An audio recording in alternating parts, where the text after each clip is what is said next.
Oke teman-teman, ketemu lagi di video saya yang paling baru. Jadi di video kali ini, kalau sebelumnya saya sudah membahas tentang kelebihan dari motor MT25 yang sudah saya beli, kali ini saya ingin membahas tentang 5 kelemahan dari motor MT25. Nah, kelemahannya ini sih memang berdasarkan dari apa yang saya rasakan secara pribadi ya teman-teman. Jadi mungkin bisa berbeda dengan para pengguna motor MT lainnya. Tetapi yang saya rasakan sendiri ini saya ingin sharing dengan teman-teman mungkin yang sesama pengguna ataupun juga yang ingin memiliki motor MT25 ini. Dan untuk yang video kali ini saya memang khususkan untuk MT25 yang new facelift ya teman-teman. Jadi ada beberapa kelemahan yang saya rasakan di motor ini. Oke, jadi saya bagi menjadi 5 bagian. Nah, untuk yang pertama ini, yang menurut saya adalah titik kelemahan yang utama adalah di bagian poros putaran dari motor ini. Jadi kalau teman-teman lihat di sini dari stangnya saya gerak kiri ke kanan, itu boleh dibilang sumbunya itu sebenarnya pendek ya teman-teman boleh dibilang. Dibanding motor-motor yang saya pernah coba. Jadi memang untuk jika kita ingin putar balik seperti itu tuh agak repot karena dia memang porosnya itu pendek sekali. Padahal kalau kita lihat sih sebenarnya apa mungkin karena dia pakai USD ya teman-teman, jadinya salah satu faktor itu menyebabkan dia agak susah untuk melakukan putaran balik ya. Nah di sini saya coba riding kalau di posisi standar teman-teman seperti menikung biasa itu nggak ada masalah menurut saya. Jadi nggak terlalu kendala, handlingnya tetap enak. Tapi kalau nanti teman-teman mungkin di jalan besar ingin putar balik ataupun teman-teman ingin keluar dari parkiran seperti itu yang agak mepet supaya nggak kebentur, itu kita akan sering maju mundur seperti itu untuk adjust lagi teman-teman. Karena body MT-nya sendiri kan juga cukup besar. Nah, itu mungkin menurut saya salah satu dari titik lemah MT25 ini. Nah, untuk yang berikutnya, yang menurut saya poin kedua adalah bagian headlampnya. Nah, headlamp dari MT25 ini memang kelihatannya itu keren ya teman-teman ya, sipit dan juga tajam seperti itu. Nah, ini kebetulan saya coba di malam hari, kita tes. Kelihatannya memang keren, matanya itu putih seperti alien, tetapi memang kalau menurut saya sedikit terlalu uh, mencorong ke bawah teman-teman. Jadi dia terlalu boleh dibilang terlalu nunduk lah dibanding dengan motor yang lain.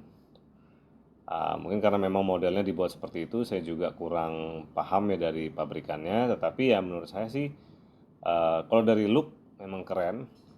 Tetapi ya itu mungkin kendalanya jadi cahaya yang jatuh itu terlalu menyorot ke bawah. Nah ini kalau teman-teman lihat motor saya semuanya standar ya teman-teman, nggak ada yang dirubah. Jadi memang positioning dari bracketnya ya seperti ini. Standar bawaan dari pabrik memang sudah kelihatan sekali memang agak menyorotnya benar-benar ke bawah.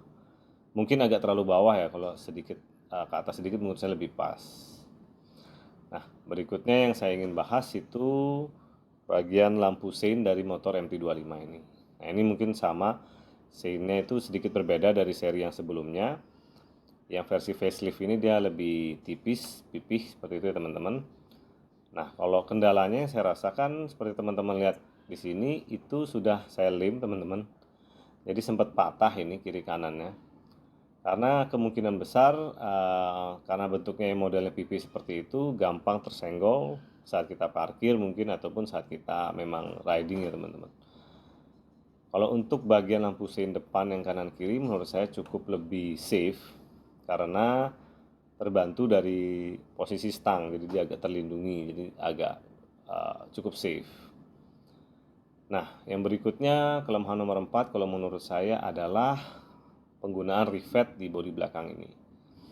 Jadi Yamaha MT25 dan beberapa motor Yamaha lain suka menggunakan rivet plastik pengganti baut seperti ini ya teman-teman, yang bentuknya bulat-bulat kecil itu. Nah itu sering sekali copot mungkin tanpa kita sadari karena memang tentunya gripnya itu tidak terlalu kuat ya teman-teman. Dan itu walaupun harganya memang murah, sekitar kalau saya nggak salah mungkin 1000-2000 seperti itu ya per rivet, tetapi agak mengganggu sih kalau sering hilang. Nah, padahal kalau tadi kita lihat ada yang pakai baut asli. Nah, ini saya juga agak bingung kenapa yang bagian ini dia pakai baut rivet seperti ini.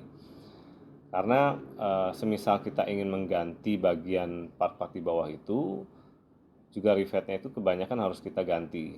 Kalau baut kan memang lebih hemat, jadi kita bisa pakai baut itu kembali lagi. Nah, itu menurut saya juga salah satu kelemahannya. Oke, untuk yang terakhir mungkin yang saya bahas di sini adalah sadel belakang dari MT25.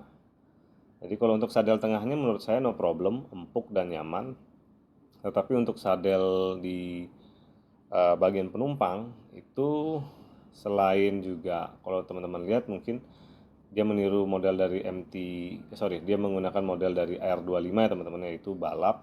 Jadi nggak cocok menurut saya di motor naked seperti ini teman-teman, karena jadinya memang nungging sekali untuk yang untuk penumpangnya, dan lebarnya sebenarnya juga cukup oke, walaupun agak keras ya teman-teman, tapi kurang pas untuk motor naked. Nah, kalau kita buka dalamannya juga ya tidak ya benar-benar seperti R25 ya teman-teman. Untuk motor balap sih menurut saya untuk motor fairing cukup oke lah, model boleh dibilang separate seperti ini, separated seat seperti ini.